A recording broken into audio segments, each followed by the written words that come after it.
Welcome back to Free Beer Friday, the show where we celebrate your passion and give away some seriously cool gear. We've got another great giveaway to get to this month, but first, let's talk about the winner of last month's DigiBrewer. This thing is super versatile and we can't wait to see what you do with it.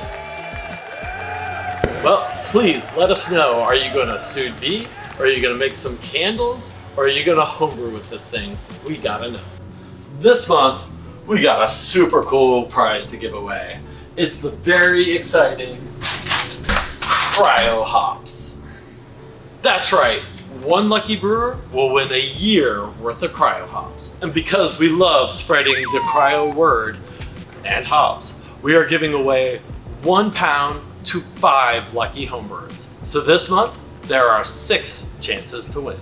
So to win, go to morebeer.com/freebeerfriday and enter that monthly giveaway.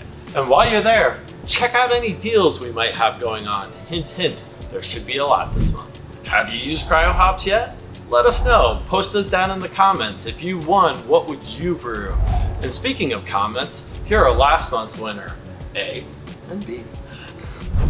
April marks MoreBeer's 30th anniversary.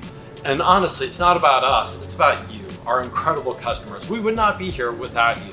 Your passion, your commitment, your unwavering support of the community and growth of the community has been unparalleled and been awesome. And we are so excited to have gone through the journey with you. And we look forward to celebrating with you guys all year round.